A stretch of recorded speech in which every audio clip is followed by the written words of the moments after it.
بسم اللہ الرحمن الرحیم۔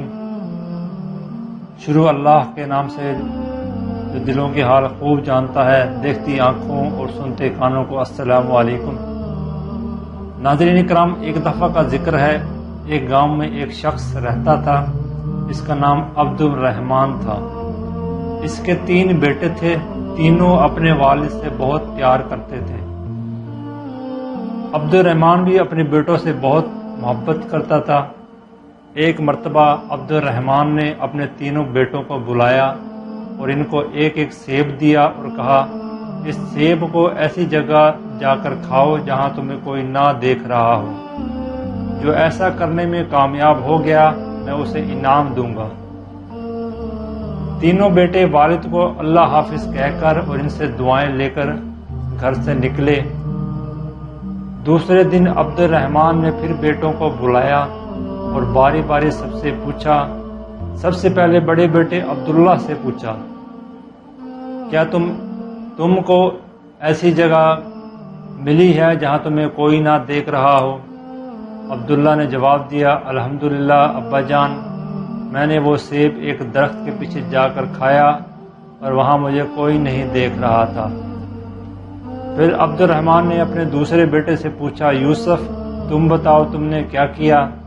یوسف نے کہا، ابا جان میں نے وہ سیب کمرے میں بند ہو کر اندھیرا کر کے کھایا اور مجھے یقین ہے وہاں مجھے کسی نے نہیں دیکھا۔ عبد الرحمن نے تیسرے بیٹے سے پوچھا، سلیم تم نے کیا کیا؟ سلیم نے کہا، ابا جان میں نے کتاب اسماء الحسنی میں پڑھا ہے کہ اللہ کا ایک نام ہے البصیر، ہر ایک کو ہر حال میں دیکھنے والا۔ میں نے بہت سوچا اور تلاش کیا لیکن مجھے کوئی ایسی جگہ نہ ملی جہاں میرا اللہ مجھے نہ دیکھ رہا ہو۔ اللہ تو ہر جگہ دیکھتے ہیں، اس لیے یہ سیب نہ کھا سکا۔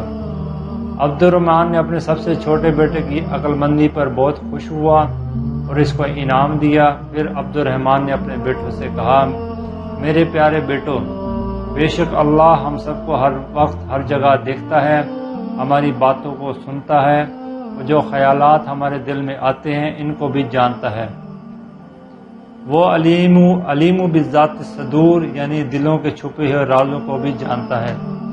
اللہ کی نافرمانی سے ہر وقت بچو اور اللہ کے سارے احکامات پر عمل کرو، جس پر اللہ تم سے راضی ہو جائے گا اور تمہیں دنیا میں راحت، سکون، اطمینان عطا کرے گا اور مرنے کے بعد ہمیشہ ہمیشہ کے لیے جنت میں داخل کرے گا، جہاں انسان جو چاہے گا وہ ہو جائے گا۔